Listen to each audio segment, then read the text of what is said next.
Assalamu alaikum wa rahmatullahi wa barakatuh. Wa alaikum salam. Welcome back to another episode. With Layla and Sarah. Oh, break it down. Yeah. Let's go. Okay.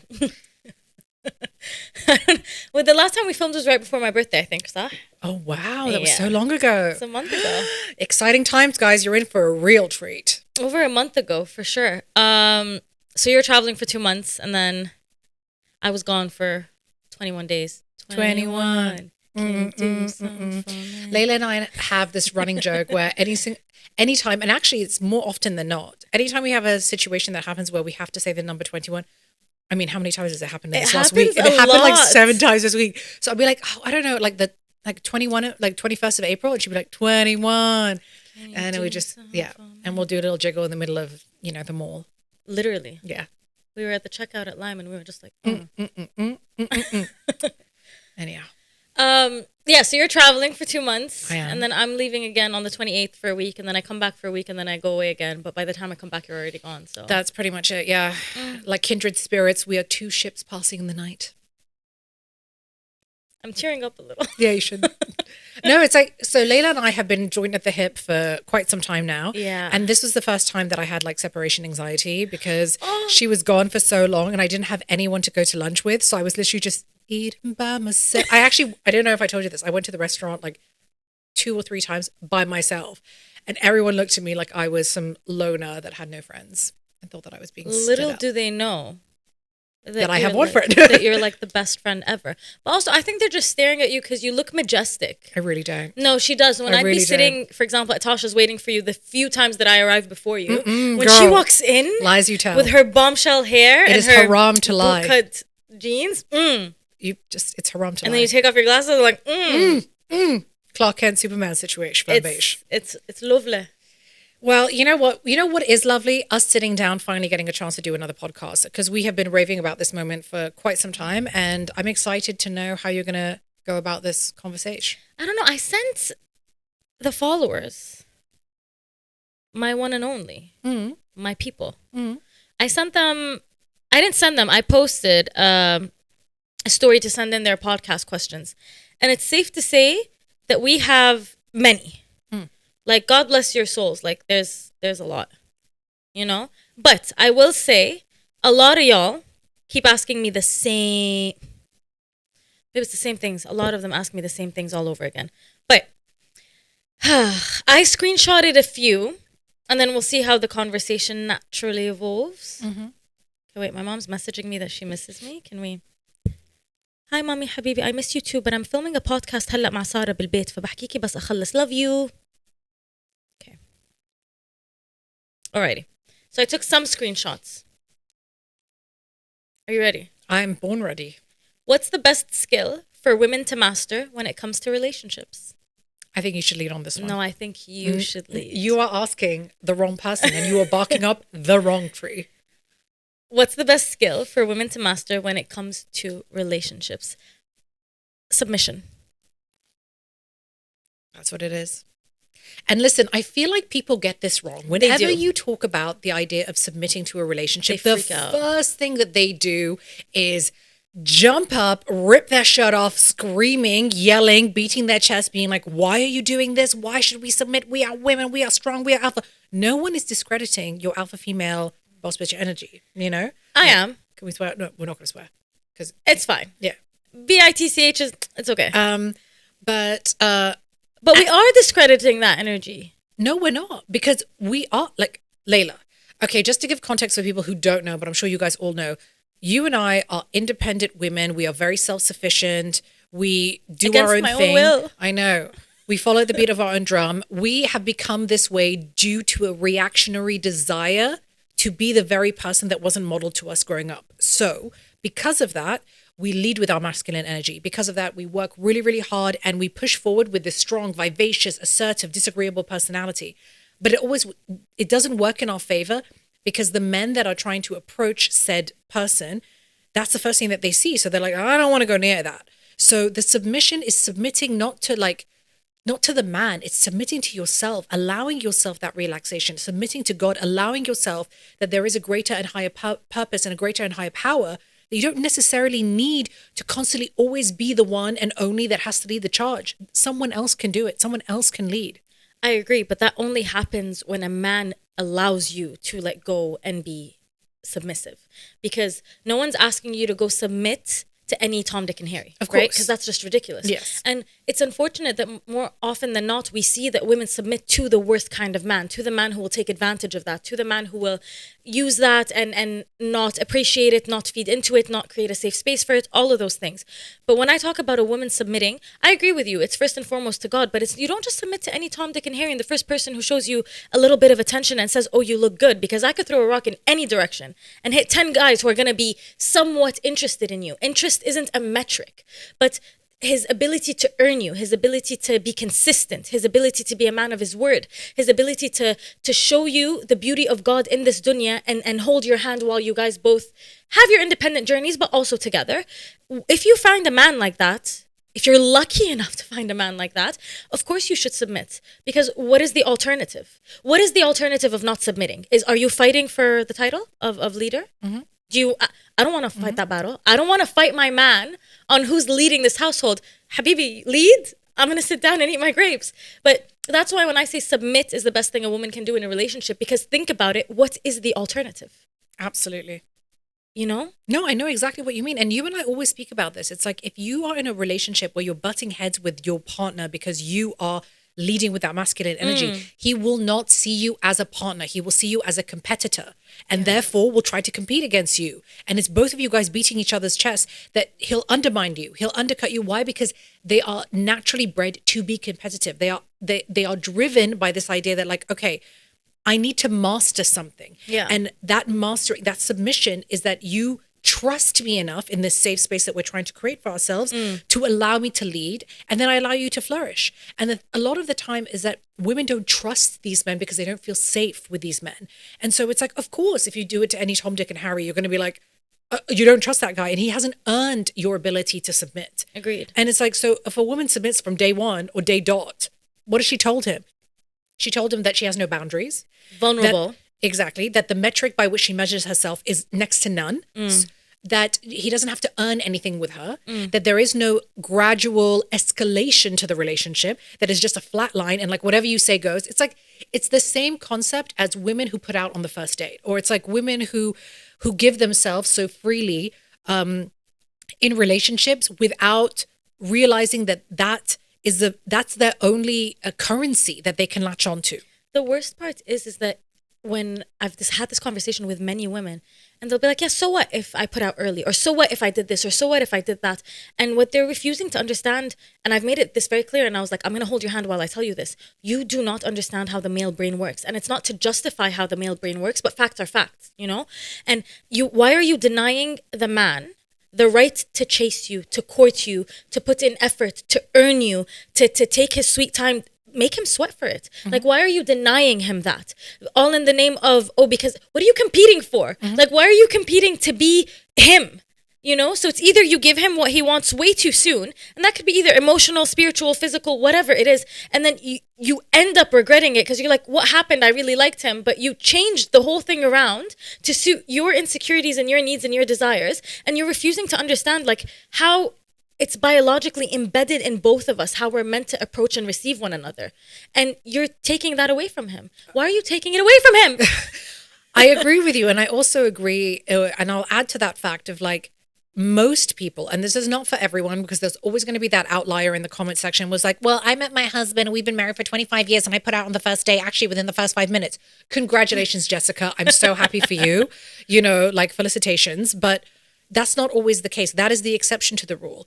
A lot of the times, the very thing that he loves about you from the first day is the very thing he's going to hate about you when you guys break up. Because he's going to be like, well, you put out on the first date. How do I know you're not going to put out for the next person? Yeah. And the fact that she did it for me, how many other people has she done it with? Yeah. And that's the way that they think. It's the idea that like, that's why whenever we have this argument of like these like kind of like bros or alpha men that turn around with they're like, I want a woman's body count to be so much less than a man. It's not because they're trying to compete of who can have a higher body count. It's the fact that the idea of men having access to women so effortlessly, and it's something that is not earned, it disgusts them. It doesn't mean that they're not filthy in their own way. Yeah. It just means the way that they perceive women from a biological and rational perspective from a male's brain is like, I don't want to go there because she's like some other guys. Everyone's been there. Everyone's been there. And that's why, I mean, it's also really weird with people like Bonnie Blue. It's like, you know, we were like, oh, someone like Bonnie Blue can like have 1,000 men in her in like one day.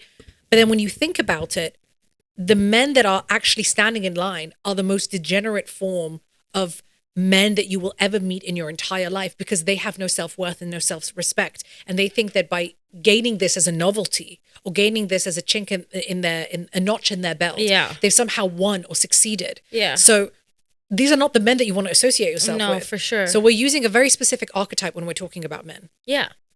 We're talking about the man that they want. Here's the thing that kind of stresses me out a little bit when it comes to this concept. I have heard many a time women describe that 1% of 1% rare breed of a man that they want, deserve, and khalas, like this is my standard and I'm not accepting any less. Mm-hmm. But they unfortunately refuse to change their ways to be the woman who deserves that kind of man. Mm-hmm. And it's not to say they are any less worthy, but you're asking for a man who has gone above and beyond to follow the most righteous path. That kind of man, what kind of woman is he going to be into? Mm-hmm. You know? So it's a tale as old as time, as everyone wants the right person, but no one wants to be the right person for said right person. Mm-hmm. And not only that, sometimes they're lucky enough to encounter such a person, but then they want to change him to fit their ideology of how he should approach them, what he should accept and not accept, how he should treat them, what she's allowed to do and not allowed to do. And it's like, no, you can't tell me. It's like, but you're asking for a man who has gone through hell and back. Like, you know what I mean? Has sweat to get to where he is.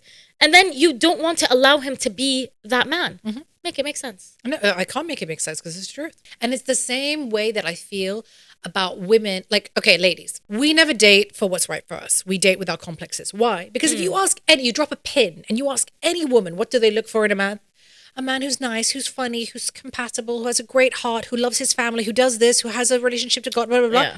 How many of them have dated that said man? No. Why is it that everyone has the same archetype they have in their head, and yet the guy that you dated, Rachel, is not that guy? I'm just going to use Rachel. It's usually Janice for me. But you didn't date that guy. Yeah. You said that you wanted literally your top 10 non-negotiables or top 5 non-negotiables that you said to me is the exact same as Alia and Miriam and I don't even know who. It's the same person. Yet why are you picking the worst, most misogynistic, most narcissistic man?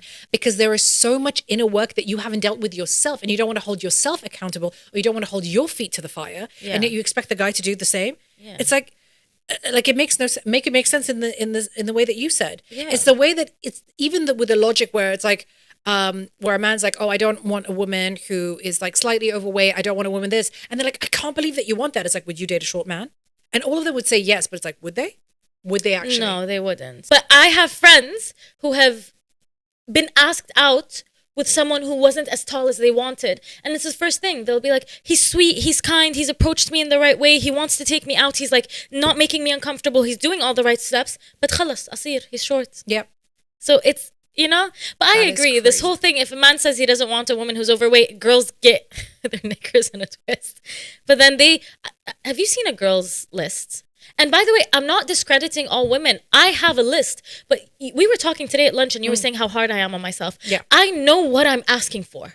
And I keep telling you, I need to fix this because if I want a man who does this, then I in kind need to do the same. Because it doesn't make sense to ask for what I am not. Oh, absolutely. You attract what you are. So I can't be asking for ABC when I'm XYZ. It will never happen. The universe and the frequencies will never align in that sense. Mm-hmm. And it's also very narcissistic and egotistical to just sit back, ask for the best of the best of the best that God has to offer in humanity, when I myself am not allowing myself to be the best that God put me on this earth to be. Absolutely. It's extremely narcissistic, and it's very detrimental to society, because when you have 1 or 2 people who have done that, fine, but now you have the majority of society who is asking for the heaven in the earth, you know what I mean? And they themselves are somewhat guttural.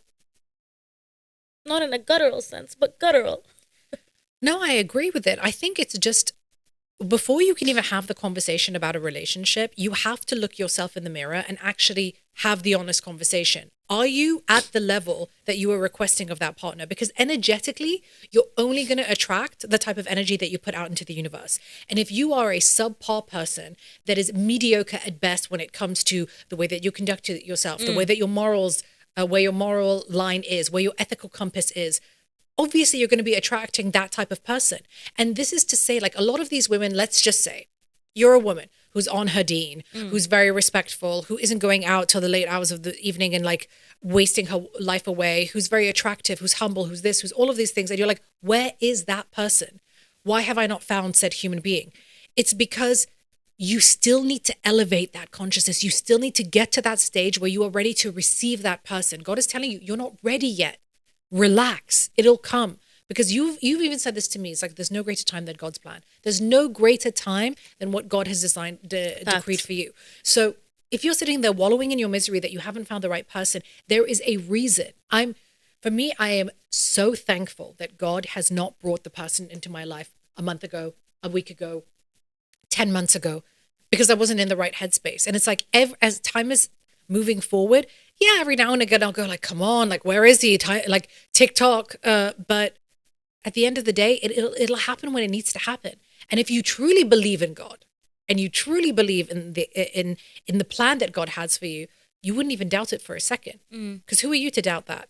Who are you to sit in that doubt and that questioning and that moment of lack of conviction that it's going to happen for you? So I say with all these like girly pops who are listening, wait, your time is coming. Just you wait. But know that it's not happening for a reason, my friend. It's not happening for a reason. I'll add to that because you're saying about the God part. And this is a concept that I've been thinking about recently, and it somewhat terrifies me.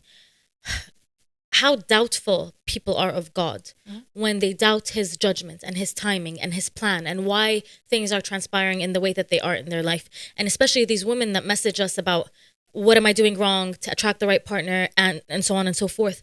If you are doubting God, if you approach God with that energy and that mentality, at the stage you're at, God help the man you end up marrying. Because if you approach your creator that way, how are you going to approach your man? How are you going to approach your husband, the father of your children? You know, if you're doubting Allah, what have you left for your husband? شو خليتي له? Yeah, exactly. You know what I mean?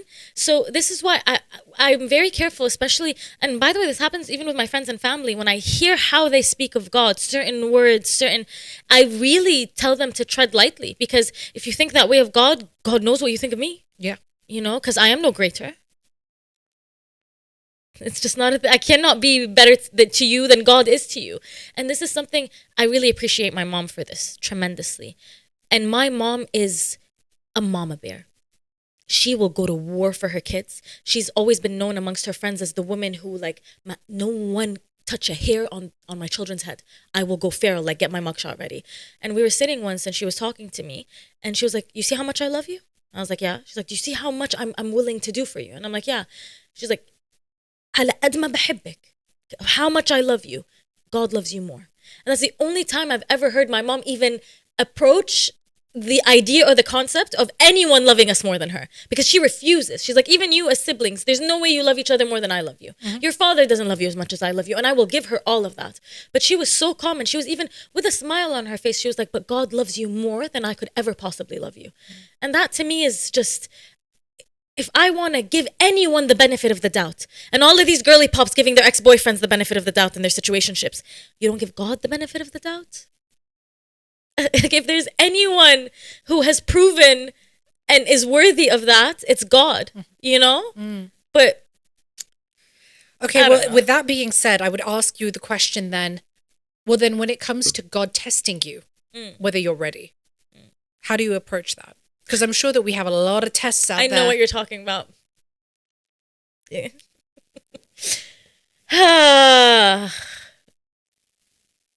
We fail and we rise again. We have tests thrown our way all the time. Yeah. And we don't even realize, sometimes we don't even realize it's a test. I agree. And we're just like, oh, here it is. Here it is. And God is going to throw the very thing that you're tested. It's like, I'm going to test you again. I'm going to test you again. I'm going to keep testing you until you mess up. So speak on that. Pray tell. I will say one thing. If you keep failing a test that God sends you, not only does he send it again, but it gets harder and harder each time. Truly. And before you know it, you're 50 and you're still making the same mistakes. I fully believe that in order to grow, you have to pass the tests that God sends your way. And sometimes they're redundant and they're repetitive, and you could pass it and it comes back again, because just because you passed it once, it doesn't mean you're not prone to being vulnerable or falling off the wagon again, as we all do. But I think the key is in getting back up. So failing a test is fine every now and then, even though I have preached many a time, like, but how many times can you repeat the same mistake? And I still stand by that. I'd rather you not repeat the same mistake 5 times. Once, twice is okay. But then at some point, you're no longer a victim. You're an active participant in your own demise, to your own detriment. But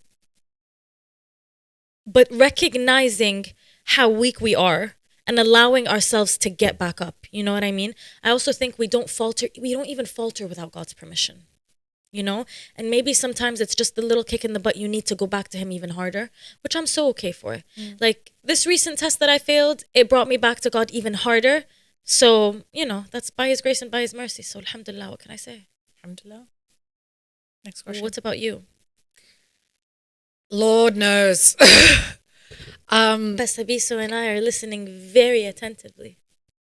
I don't know. I just feel that God uses tests in a way to humble you and to shape you into the person that he wants you to become. Because I think, and this was something that you and I had spoken about even just a couple of days ago, if I had gotten married 10 years ago, I would have probably been a person that was so docile and complacent in a very shallow and superficial relationship that would have stand the test of time out of my own ignorance and my inability to see and self-reflect and post-rationalize.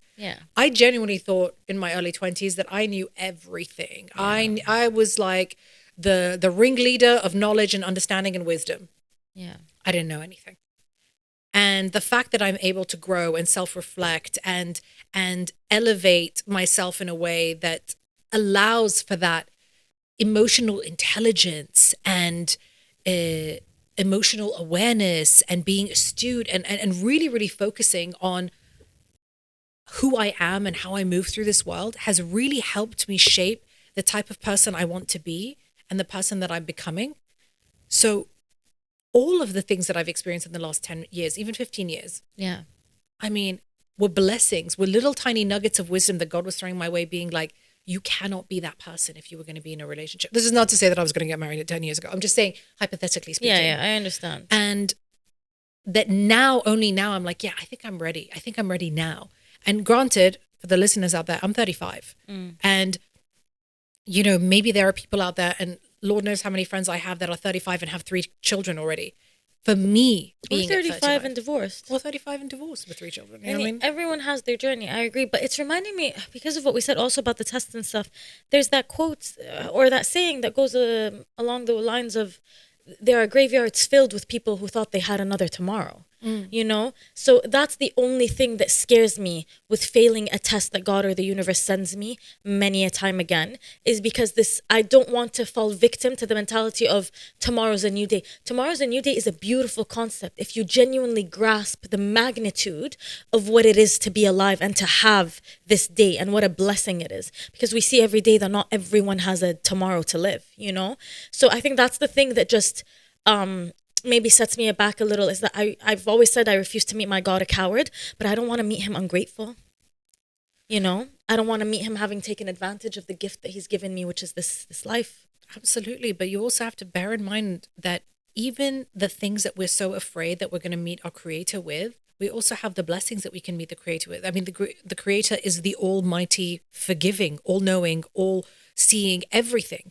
And I feel like it's really interesting when we have these conversations, because it seems like when you and I speak about it, it's always going to the negative of like, I don't want this to be like the negative that's going to, I don't want this to be let's say the marker in the tally of like let's say the haram versus the halal, that I end up going, let's just say, to hell versus me going to heaven. And it's like, you could do one thing that's going to set you going down the path to hell, And you can do one thing that's going to set you to the path to go to heaven. And there are so many stories that we know where this allowed this person to go to heaven and this thing allowed to go to hell. I agree. And it's not about being negative or always being, because I know I say I refuse to meet my God in usually in like a negative sense, but it's because I know the good that I've done. You know what I mean? I know the things that I'm doing well in life, and I'm not here to preach about those. The more you know, the more you realize you don't know, and the better I get at certain things, the more it makes me, subhanallah, I really think it's just God leading me in the right direction. He's like, okay, we've done this. Now let's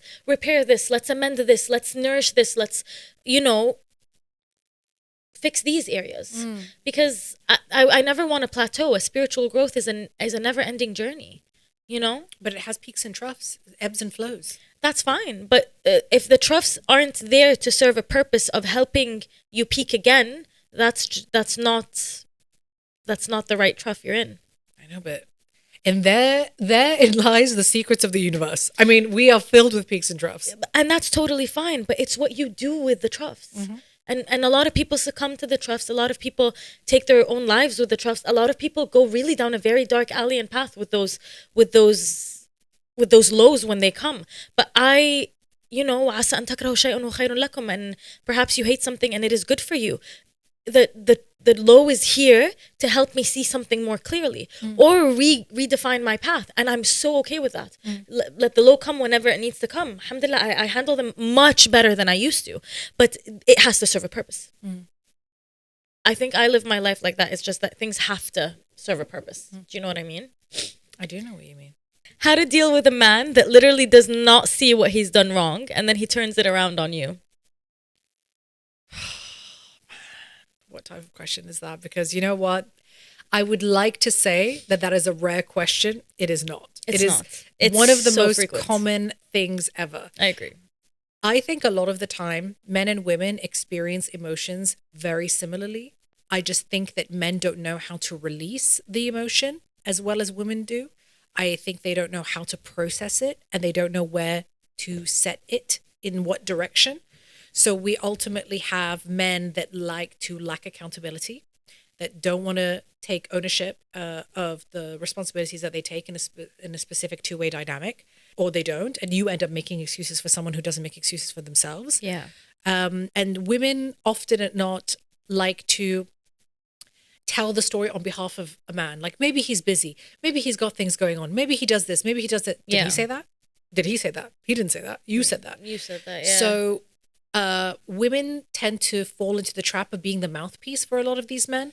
So they're going to take advantage of that time and time again. So of course, a man who's going to turn it around on you is a classic narcissistic move where they don't want to be accountable for their actions, and they want to gaslight you into thinking that you are the problem so that they don't have to be the problem. I also think if he goes on the defense immediately or on the offensive, and he tries to turn it on you, he does not care so much for the communication part of this relationship or your feelings, or takes you into consideration at all.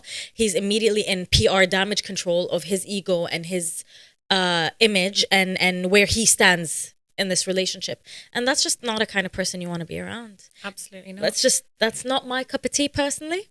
But isn't it so funny that the people that ask you about these questions, they are hoping that you're going to give them a get out of jail free card, that you're going to somehow rationalize the irrational, that somehow you're going to make sense of something that makes zero sense from a logical point of view. Yeah, they want me to make it make sense to them. Yeah. And that's the thing that blows my mind.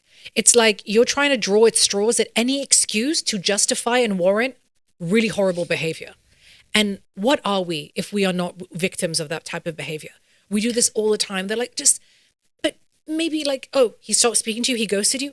Maybe he's busy. His aunt died. Or his grandma, and it was his grandma's uncle's pet fish. Yeah, what was it from the White Chicks, the movie, when she was like, he's going through a really hard time because his grandmother died 3 years ago, and it was oh my God. But it's just it's the excuses that you want to give to somebody. But that question, what? I have a question for you. Oh, please, the floor is yours. How long should a woman wait until it's the right time to be in a relationship or take it to the next level? Because you'll have girly pops that will message you and they've been in a relationship for 10 years and the guy didn't put a ring on it.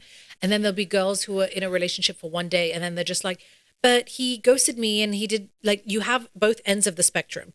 So I want you to give the girly pops who are listening What is the actual way to go about it? Because I'm sure there's somebody in the comment section that has asked you, how do I go about this the halal way? I don't want to have to give myself up for the sake of a relationship, even though I wanted to go down that trajectory. How much is too much? Anything is too much. Anything is too much. As a woman, it is not your job to move it forward. It is not your job to ask, where is this going? It is not your job to set the trajectory of the relationship. It is not your job to set a wedding date. It is not your job to wait for a ring. It is your job to be the most divine woman possible. And it is your job to allow him to be a man when it comes to you. So you need to, forgive me, my girlies, but zip it, take a step back and see how he approaches you. See what he does. Don't give him, but just because he told you, oh, I really want to take you to Paris, don't treat him like he took you on a first class trip to Paris. He just yapped. He did nothing. You know what I mean? So when it comes to that, specifically with relationships, women need to calm down, take a back seat, and see where he leads you. Oh, keep your wits about you. I'm not saying let him lead you down the very dark road and take you into the deep haunted woods, but see where it's going and have your wits about you. Within a few days, you could know where this is going. Within a few weeks, you can easily tell which type of path this man is leading you down, but you don't take charge. You follow. But when you find yourself, I don't like where we're going, you stop, you get out, you keep it moving. And you thank God for giving you a good head on your shoulders that you were able to spot it. But you don't just fall blissfully without paying attention. And you also don't lead charge. Like you're not a leader. Also, women who lead, not really good.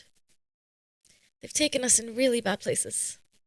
You know, I don't lead. I lead when it comes to my work, because I have a family to take care of. And a team and that's just do or die. That's sink or swim for me. But to be fair, I don't date, so I don't even know now. But no, I have not met a man who leads. But I will say one thing. Okay. Just because I don't require much, it doesn't mean that I deserve the bare minimum. And I think this is where women get it twisted. Yes, it's so beautiful to be agreeable and to be easy and to be peaceful and to be a man's peace.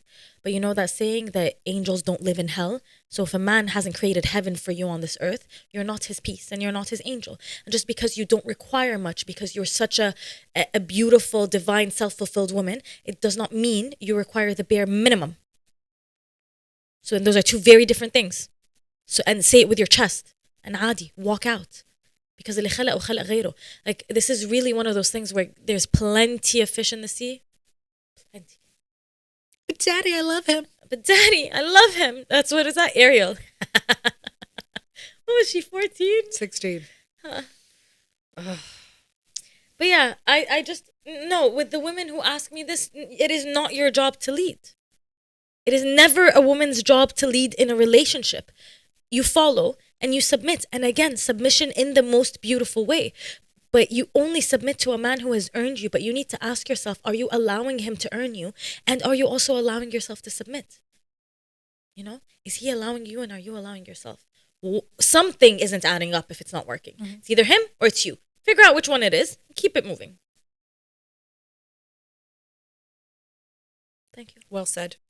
But you want to know something so crazy? And I mean, it's not even that crazy when you think about it, but to me, it blows my mind. There are women who are in relationships with people for the last 10 years and they have not submitted to the man. And then they wonder why they're miserable. They're almost, and I say this with my chest. Every relationship I have witnessed, every relationship where the woman is domineering and disagreeable and masculine, and I put this in quotation marks for those who are not watching this, and leading more in their masculine energy and wanting to basically play the role of the man. The men that they're in relationships with are so feminine in the way they carry themselves. Not feminine in terms of being like like girly and flamboyant, and flamboyant. No. They are so passive in the way that they receive information. They victimize themselves a lot of the time. They get overly emotional. They never want to be stoic or righteous or go-getting. They are not solution-oriented. And this is not to say that women are not that. I'm saying in the conventional sense, if you want to break up like general like behavioral psychology when it comes to the psychology of men versus the psychology of women, they are taking on the role of the psychology of women. Agreed. And the women are miserable. Agreed. They all, and you know why they're miserable? Because all they do is talk about it with you. They're like, I'm so lucky that like Eric or Richard over there is just like, lets me do all the planning and I pick the places where we go and I pay for everything and I pick the destination of the holiday and I pick. Girl, you have allowed a man to passively reciprocate his love for you for the last 10 years, and you're speaking it to me not to convince me of it. It's to convince yourself. To try and convince yourself. Yeah. And it's not working. This is the hill I'm willing to die on. All right? Are you ready for my hill? Say it loud, say it proud. This is the hill I'm willing to die on. If you've been dating a man for a few years and he has not put a ring on it, he has not made an honest woman out of you, made you his baby mama in front of God, that man hasn't chosen you yesterday, today, or tomorrow. That man will never, never willingly choose you. I said what I said. Yeah, and this is what we spoke about before. It's even in married relationships. If the man did not pursue you and choose you, and was like choose you with his chest, with his chest, he didn't pick you. Facts. Like I can name so many relationships which is like we're thinking of the same people right now. Not even that. It's like the people that I know where the woman was with child before they got married. The woman forced him or coerced him into, like, emotionally blackmailed him into marrying her. Where the woman was very domineering and took the role of the like divine masculine energy. The men never pick them, and they always cheat. Always. That's the hill I'm going to die on. I'm right there with you. I'm right there on that hill, right behind you. And it's crazy because it's like, so I have this friend, and she didn't believe in marriage, and she's British, and for her, like, marriage was not something. Her parents were not married. Her partner's parents were not married either. So the idea of being married was not like part of the conversation. So she got pregnant. She had 2 children, and then her partner ended up cheating on her with her best friend, and she was so upset by it. And she was like, I don't understand. Like, this doesn't make sense to me. And I was like, he never picked you. He stayed with you because you got pregnant. Both, obviously, she didn't get pregnant. It's not like he slipped and fell. She got pregnant. They had a child. And then in order to keep the relationship going, they had another child in order to save the relationship. And in the end, that didn't even save the relationship. Yeah, Bringing a human, like a baby, into this world was not enough to save the relationship. And so guaranteed, I'll put my money on it, the relationships that I see right now where the man didn't pick the woman and he didn't chase her and he didn't pursue her and he didn't advocate for her and he didn't fight for her and he didn't lead the charge and he didn't go there and divide and conquer. He will cheat and he will leave her. Mark my words. Take that to the bank. I'm right there with you. Yes. So why are you right there with me? Because I know my reasons. What's yours? I've seen it. But why do you think the women will allow that? Because some of the times they're just like, well, I just wanted to keep him around and that's why I got pregnant, or that's why I wanted. It's not that. I see it a lot of the time. Because I recognize the fear in myself when I was younger, but I see it now in a lot of women. Once you've wasted 5 years waiting for that ring, what's another 5? Mm-hmm.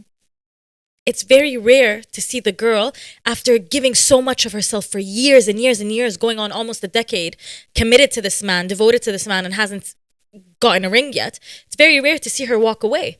I've seen a few, and once they've walked away, wallahi, within less than a year, she's engaged. When she walks away. Yeah. But when he walks away, within less than a year, he's engaged to some other girl he just met. Absolutely. Do you know why? Because she required him to marry her, to have access to her.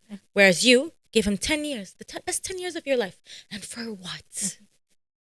For what? Exactly. That's why I'll die on that hill, because I've seen it. Mm-hmm. Babe, do you know how many times, even my mom, I'd be growing up, I'd be a teenager, and my mom would have friends who have daughters who are in the age of marriage, in that range. So they'd be in their 20s and I was 16. And my mom would tell me the same thing. مثلا صاحبتي, my friend, بنتها was with this guy for 5 years. but after like in khalas, the parents got involved and it's like you guys have been together for 5 years. They got engaged, but then he ended up leaving her right before the wedding because he didn't choose her. And then he gets married like a year later. There's another one where I knew people who had been together since high school, in university into their 20s, 8 or 9 years together, and then they ended up like she's now 28, 29, and he ends up leaving her, and it's like you wasted 10 years of her life. But is it he wasted 10 years of her life, or she allowed him to waste 10 years of her life? Because again, if a man's telling you I'm going to marry you when I'm ready, but he doesn't actually marry you when he's ready. No, it's because half of the time the men will say what they need to say and the woman just doesn't want to hear it. Of course. Yeah, it's like, did he tell you he wanted to marry you? Did he have that conversation with you? Did he initiate the conversation? Did he initiate? It's like you need to have time. Like if this is an X and Y axis, you need like time, and then you need escalation. Are we evolving? Is there an upwards trajectory to this relationship? Yes. If there isn't, what are we doing this for? It's a waste of time. Yeah. And I think that's like the women latch on to one slither of hope, and then they sensationalize that, and then they glamorize that, and they romanticize that little slither, and they latch onto it for dear life like nobody's business, and that's what keeps them going on. And it's like, so you're not in love with the person, you're in love with the idea of what the person projected onto you for 5 seconds, and because you are so riddled with insecurity and a lack of self-worth and a lack of self-identity, you have no way of gauging what's going on, that little slither of hope is the only thing you can hold on to because you don't want to prove everyone right. But it comes out of desperation. Yeah. And insecurity. Yeah. It's stemming from all the wrong places. Oh, yeah, absolutely. But how many people do you know that are in that situation? Right now, not so much anymore because I don't talk to people like that anymore. I sound cruel, but I don't entertain. I don't surround myself with people like that anymore. It doesn't interest me. Because I would never come to you and be like, hey, I've been with this dude for 5 years. You're going to smack me silly. And it's not something I'm interested in. So if it's something that I'm entirely uninterested in, and I see a girl, not only is she interested in it, but that is actually her reality in her life, we have nothing in common. Already the base from which we can even approach each other, there is no similarity at all. It's like water and oil. We cannot have a conversation. Absolutely. You know what I mean? So I know, I hear stories, and obviously I know people from university who are still together and not married, but just I know them in passing now. If I see them, I'll say hi, but not anyone I keep in my inner circle, because I'm not trying to, you are the company you keep. As strong as I am, if I surround myself by certain people, it's not even worth the risk of being influenced by it. It's not. I will say, there are people that have lasted, let's say, 10 years in a relationship, and then they wanted to get married at the end, and it has been successful. And I'll tell you the only, I guess, outlier to that, or the only like anomaly in that equation. One of my friends has been in a relationship for 10 years. Okay. He wanted to marry her since the first day. Literally within the first day, he wanted to marry her. Within a week of them dating, he wanted to fly her out and live like his best life with her. She didn't want to get married. And he waited and waited and waited for her because he wanted to be with her. So he's like, I will take you in whatever form you want. And she was also very lax in the sense that she's like, I don't know if I want to get married. I don't even know if I want to have kids. But he was so dedicated and devoted to her that he did pick her. But it just took a long time to get there.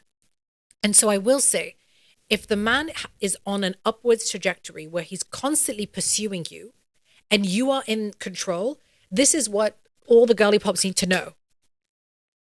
The men are the sexual protagonists and the women are the gatekeepers. Why? Because you gatekeep that relationship. But also, I will add to that, I think men are wired to be disciplined. So he was disciplined with that.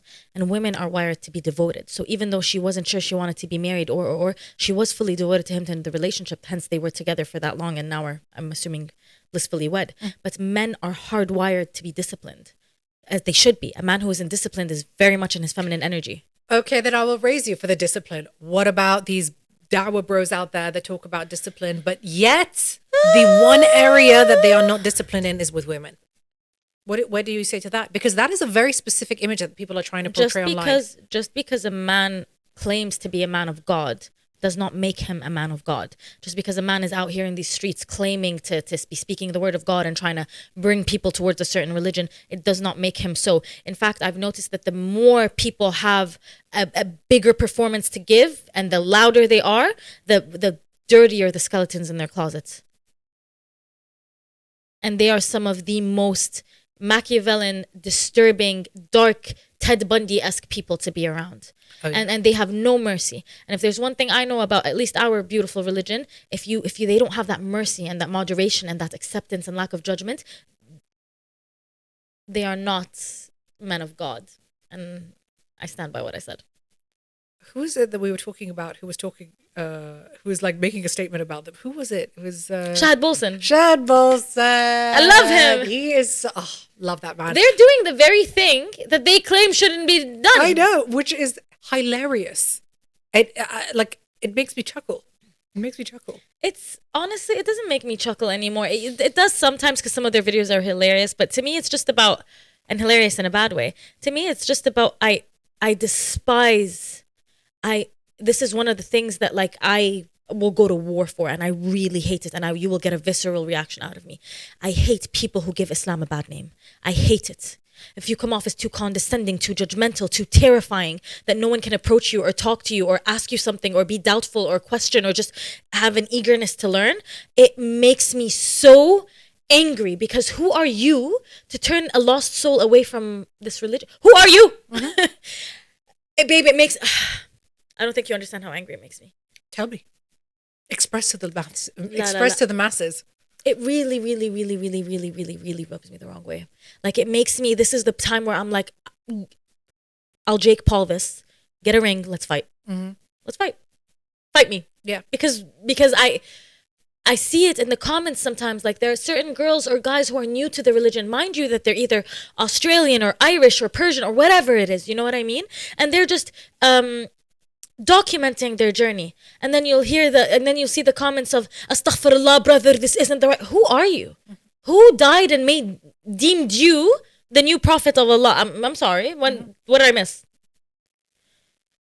But isn't that just like the classic conventions of people projecting their own insecurities? Because the people that I find so funny in the comment section, like for example, the people that are asking you where your hijab is are the very people that are like openly OnlyFans on social media. It's not just that. It's very interesting when people ask me certain things like the hijab or the nails or the video I posted yesterday of me praying with like no socks. I'm sorry, my madhab, because there's the Hanafi, the whatever, my madhab doesn't say wear socks when you're praying. So leave me alone. You know what I mean? And if your madhab says wear socks, ya wear socks. Mali wa malak. As long as you're praying or I'm praying, I don't care. I don't care if your feet show, if your wrists show. If you're meeting God, you're meeting God. Like that's more important to me. But to tell, when people criticize how you pray, that might be the lowest form of humanity I've ever seen in my life, especially in Islam. If you see someone trying and they've gotten up and they've made wudu and they've started praying and you are criticizing, oh my God, that one strand of hair that's showing. Oh my God, your little pinky toe, the little piglets, it showed. And that's what you're looking at. I think you really have to question what kind of cow raised you. God doesn't recruit the flawless, he redeems the fallen. If you are flawless, because there is no one that God made flawless except for the Prophet ﷺ, but apparently all of you online seem to think you're flawless with all your criticism and your judgment and your trolling and your comments. But if you think you're so flawless, why are you here? Why are you here? Why are you even praying to God? Why are you even bothering if you're so unbelievably perfect? But God redeems the fallen. God gives you a chance and a chance and a chance and a chance to come back. And he never, ever, ever, ever, ever closes that door. There is only the one incident I know religiously where the door, figuratively speaking, was somewhat closing. And it was the Pharaoh. And even if as bad as you think Bibi Netanyahu is today, the Pharaoh is actually the worst person to ever exist in the history of humanity. And when he drowned in the sea after Moses alayhi salam parted the Red Sea, I think it was Jibril alayhi salam who took the dirt and then stuffed it in his mouth just to not give him the chance to YouTube and say the shahada, because that's how merciful God is. But you in the comments think you can come say, oh, you're not wearing socks when you're praying? I don't understand this time we live in. And to give Islam such a bad name because of your ego, this is the one request that I have and the one prayer that I make now and the one comment that I answer back. I hope you meet God with the same energy and words that you've met me in this lifetime. That's all I'll say. So that's what I have to say about that. It got me riled up. Ugh. Yeah, no, I can't deal with these comments. And I'll answer the nails thing. I won't answer on Instagram. I'll answer it here. I don't know religiously what it is. The general consensus seems to be that you shouldn't have a doffet on or nails because the water doesn't touch your nail bed. If it is my one and only vice right now, let it be my one and only vice. I'm working on other things. By the way, mind you, you think I don't pray to God? Like, give me the confidence to feel really beautiful and sexy with my natural nails? Of course I do. You know what I mean?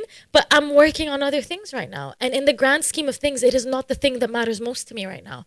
I'm working on, I wake up at Fajr now. That's something I've tried really hard to do for a long time, and now it's finally like been happening.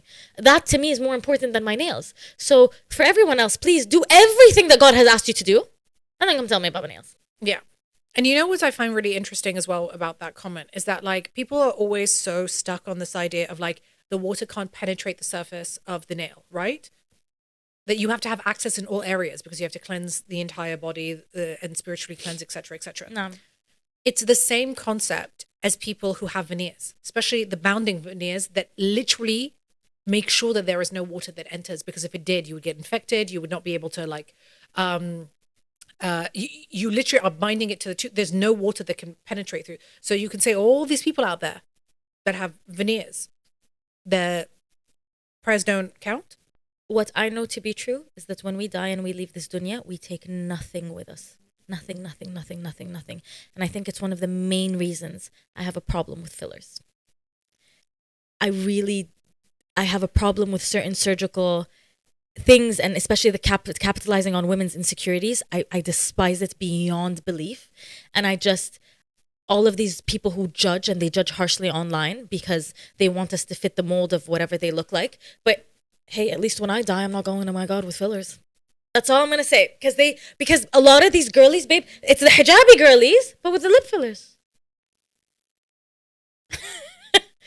I'm very confused. No, and here's the thing. Usually I wouldn't attack you. Do your lip fillers. I have my point of view on it. I wish everybody didn't get them. That's just my personal belief. I will never, but that's fine. I understand when people do. You know what I mean? But don't come judging me because I didn't poke you before you poked me. You know what I mean? That's all I'm going to say. How do you recognize signs from God when you're a little too tone deaf? I like that question. Everything's a sign from God. Everything is a sign from God. You can wake up. What do you mean if you're a little tone deaf? That means that you're actively choosing to not acknowledge? Or you are a little obtuse and just go about your days like things are just random, or coincidental, which we believe nothing's a coincidence and nothing happens at random. I think it's a mindset, and it's you train your mind to start seeing things a little differently. But I really try to be so present and try to look at everything as a sign from God. Like us being here is a sign from God. You know what I mean? Sitting and having this conversation. Even the fact that tomorrow we're going to go have a beach day and God's giving us that day to just go, be blissful under the sun, just you and me. Little things like that, every little thing.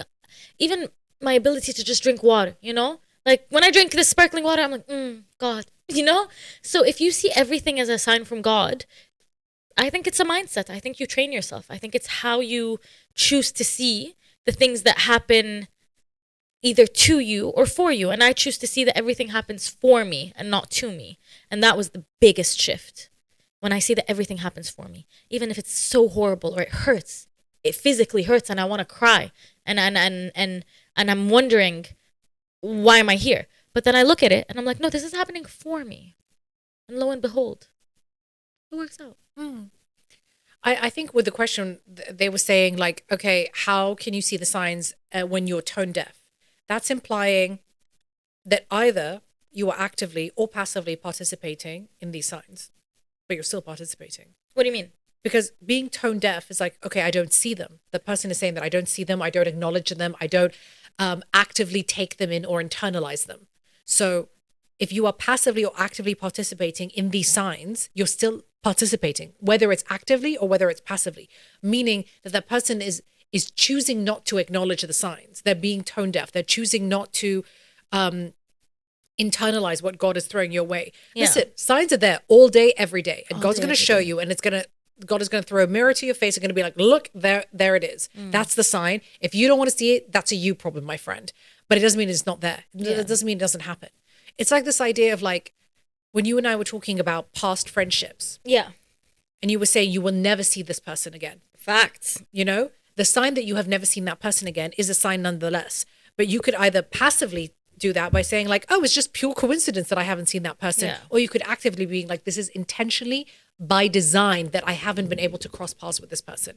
So it depends on your interpretation of the situation. Flambeige. I agree. But I really think this is also important. So I'm going to reiterate it because I really think it's so, what's the word I'm looking for? It's like skimmed through or we just pass it by. But truly, it's about recognizing that things happen for you and not to you, even if they're bad, even if they take away pieces of your soul, even if it's a test that you've thought you've overcome and oh my God, this is happening once more. Just recognize that God is always allowing things to happen for you and it's not to you. And once you make that mental shift, things really change. You see tests as a great experience. You look forward to them. You know what I mean? Your days are more exciting because you approach them with this sense of I will always be victorious because everything is happening for me and not to me. And I think that could be the beginning of a lot of effective change in your life. You know? And, I found it really interesting whenever we talk about these kind of like negative experiences that we've happened, or when life hits us this really horrendous fork in the road, or we've got this peak and trough and we are just not at the peak, we are at the ultimate mother of all troughs. I always say to myself, we always have to humble our understanding of the situation because it could always be worse. It can always be worse. Of course. And there was a woman online, even recently, I saw a video, and it really put a lot of things into perspective. She was talking about how the reminder of the privilege that you have, and she used an example of there is a Quran class where they were learning how to recite Quran. And she was talking about this woman who was having a really hard time because of her cultural background and her ethnic background, certain phraseology, certain accents, certain diction in the way that she pronounces or enunciates words wasn't aligning with certain letter forms like qaf or ha or ha, and it was really difficult for this person that they spent like 20 minutes trying to get the person to do a qaf. And it reminded me of my own experience that I didn't learn how to speak Arabic until much later in life. The first time I properly spoke Arabic, where I was having full-blown conversations, was actually in my early 20s. And so I never learned how to properly read and write Arabic. And that's why I don't read Quran and write Arabic. And it's something that I really hope to get better at. But it's something that I've really struggled with. And I remember the first time that someone said the word heart outside of the Syrian way of saying it. So elb, like with a but I didn't know it was qalb, and it took me 6 months before I could say qaf.